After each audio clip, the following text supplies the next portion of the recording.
Au Japon, certaines légendes ne sont que des légendes, des mythes, des croyances ou des fables. Mais parfois, les légendes ont une part de vérité. Je vais vous présenter quelques histoires qui vous feront vous demander est-ce que c'est vraiment arrivé. Prêtez attention aux détails, car nous commençons maintenant une aventure profonde dans les ténèbres des légendes urbaines japonaises.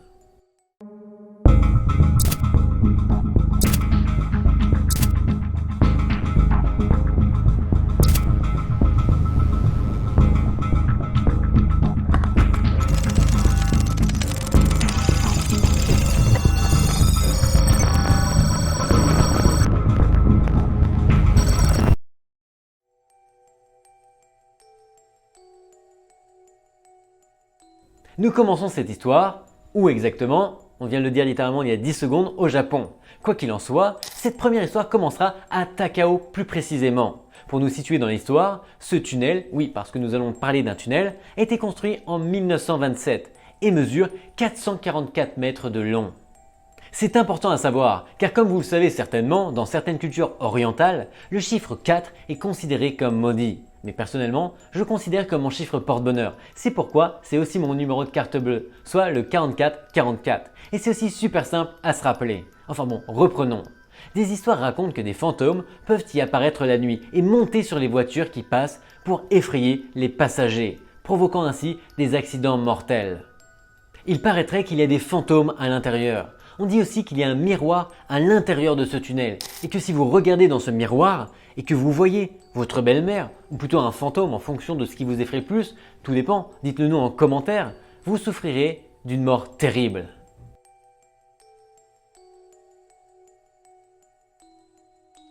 C'est l'histoire de Goro Otaka, ancien responsable de l'entretien de jour du tunnel.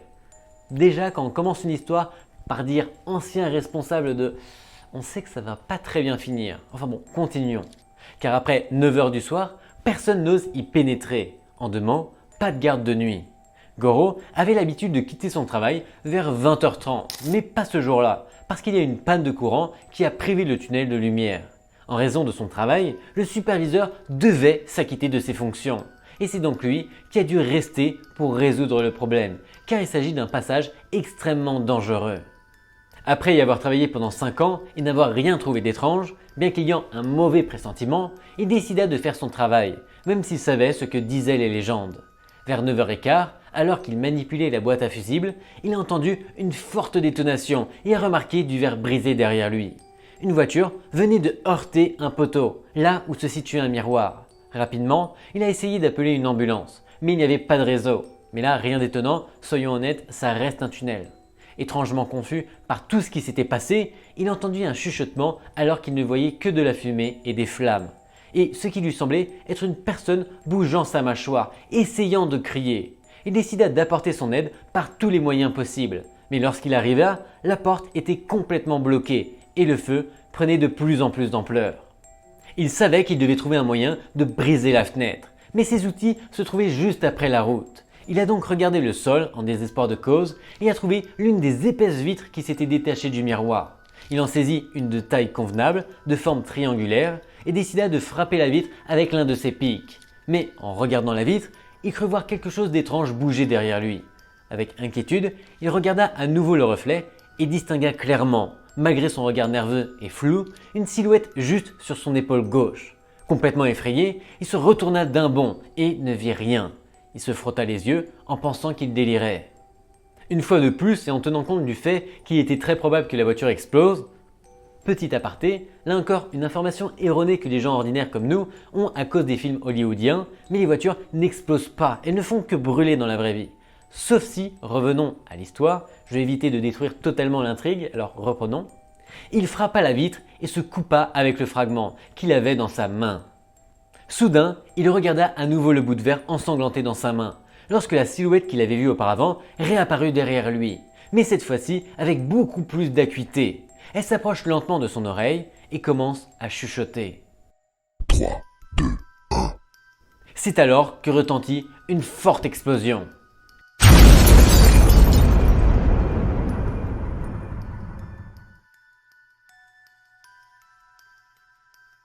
Ce n'est que 3 jours plus tard qu'il s'est réveillé à l'hôpital. Lorsqu'il a regardé en bas, il s'est rendu compte que ses jambes avaient été amputées et qu'il ne marcherait plus jamais. Il a quitté son travail, n'est plus sorti de chez lui et a enlevé tous les miroirs qui l'entouraient, de peur de retrouver le visage qu'il ne pourrait jamais oublier.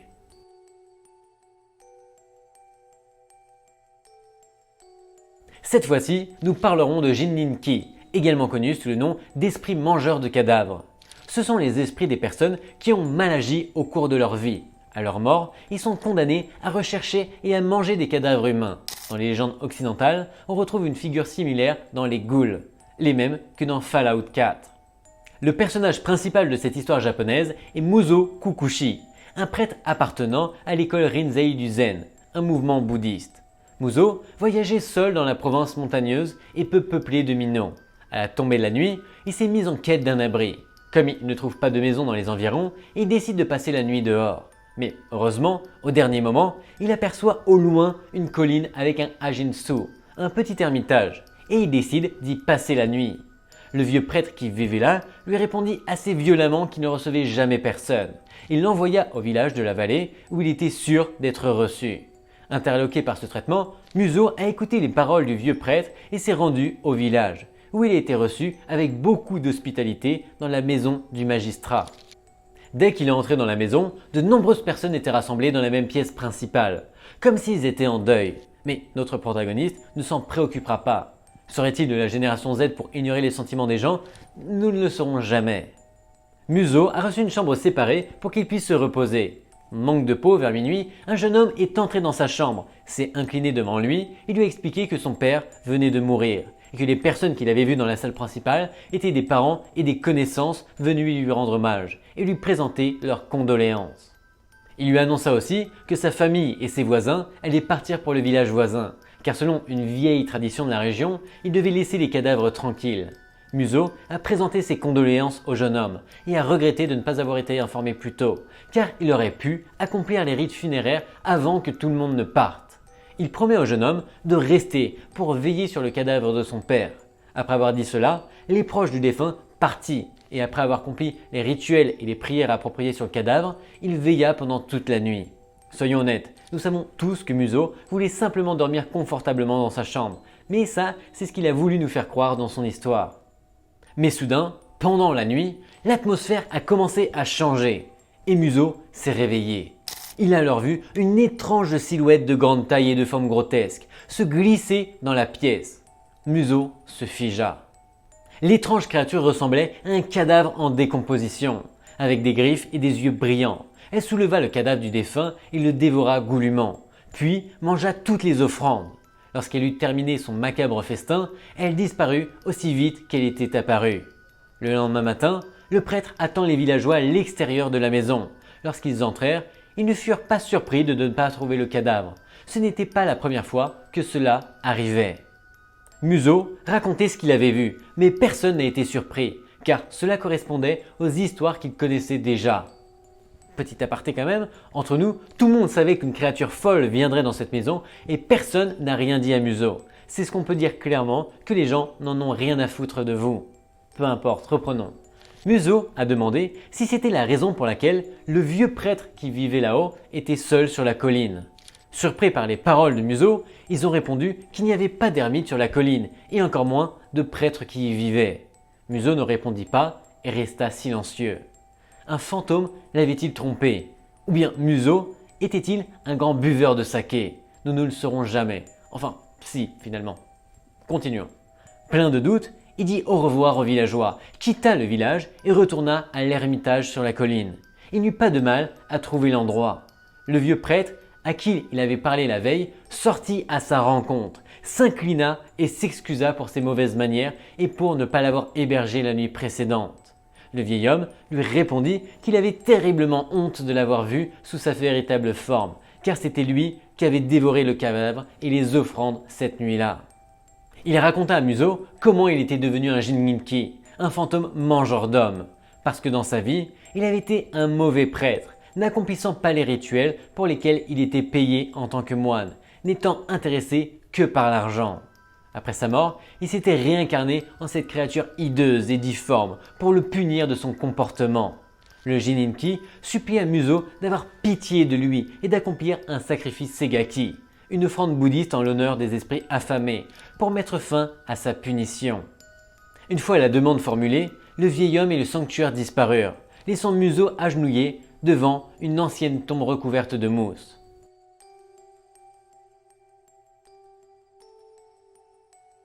Gozu, traduit par tête de vache, ouais, je sais, dit comme ça, la seule chose qui nous fait peur, c'est de continuer à écouter cette histoire. Mais rassurez-vous, ça va être sympa. Et n'oubliez pas de vous abonner à ma chaîne. Bon, continuons. Il s'agit d'une légende urbaine japonaise qui raconte l'histoire absolument terrifiante d'un animal ayant le corps d'un homme et la tête d'une vache, qui provoquerait une chaîne d'événements surnaturels et terrifiantes, rien qu'en la racontant. Les premières traces de la légende remontent au XVIIe siècle, avec des rumeurs sur un village où l'on racontait l'histoire de Gozu. On raconte que la ville entière a été traumatisée et que par peur, elle s'est isolée du reste du monde, si bien que de nombreux habitants sont morts de faim ou se sont suicidés de peur que l'homme à la tête de vache ne les poursuive s'ils quittaient leur maison. L'horrible histoire du village parvint aux oreilles du gouvernement central, qui, craignant que l'histoire ne se répète, décida d'éradiquer toutes les traces écrites de la terrifiante histoire de la créature. Oui, à ce stade de l'histoire, vous ne comprenez pas encore comment une tête de vache peut nous terroriser. La seule chose qu'une tête de vache pourrait faire, c'est de meugler, mais voyons où cela nous mène. Histoire de pousser le bouchon toujours plus loin, le gouvernement interdit la mention même de Gozu, sous peine de mort. Cette interdiction n'a cependant pas empêché l'histoire d'être dispersée dans tout le Japon, attendant que les plus courageux la découvrent.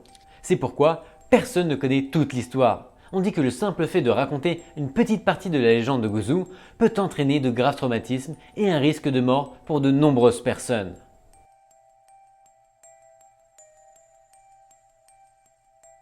Il n'y a pas si longtemps, une rumeur circulait à propos d'un professeur des écoles qui, fatigué du mauvais comportement de ses élèves lors des sorties scolaires, avait trouvé une idée infaillible pour les faire taire. Il commença à raconter de vieilles histoires d'horreur et de fantômes aux enfants, qui curieusement développèrent une addiction aux histoires morbides et adoraient celles de l'enseignant, comme les fans de Squeezie. Lors de ces voyages, le professeur leur promit de leur raconter une histoire interdite, la plus mystérieuse et la plus sombre qu'il leur ait jamais racontée. Sur le chemin du retour, le professeur s'est levé de son siège et a demandé à tout le monde de se taire, parce que c'était le moment de l'histoire de Gozu. Lorsqu'il commença, de nombreux élèves se sont mis à crier et à se boucher les oreilles. Les enfants ont crié « Arrêtez, ne nous dites rien !» Comme s'il ne les avait pas entendus ou vus, l'homme continua son histoire. On dit que ses yeux sont devenus blancs et que sa voix est devenue beaucoup plus grave, comme s'il était possédé par Gozu lui-même. Lorsque l'enseignant a finalement repris conscience, un spectacle horrible s'offrait à lui. Le bus avait quitté la route. De nombreux enfants étaient couverts de sang et de blessures dues au choc. Et bien qu'ils ne pleuraient pas, leur visage n'exprimait que l'horreur et la douleur. Mais on n'entendait pas un seul cri. Le chauffeur, qui avait été blessé à plusieurs reprises par le verre du pare-brise, était assis sur son siège, immobile, serrant fermement le volant, transpirant et tremblant. Et son visage était si pâle qu'on aurait pu croire qu'il était déjà mort. Nous ne savons pas ce qui s'est passé ensuite, mais le professeur n'a plus jamais mentionné Gozu, n'a jamais pu raconter d'histoire d'horreur et ni lui ni aucun des élèves n'ont jamais parlé de ce qui s'était passé ce jour-là.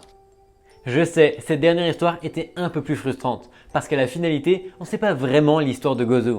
Dans tout le cas, j'espère quand même que vous avez apprécié cette vidéo et je vous dis à vendredi prochain sur cette même chaîne pour une nouvelle vidéo. Bye bye!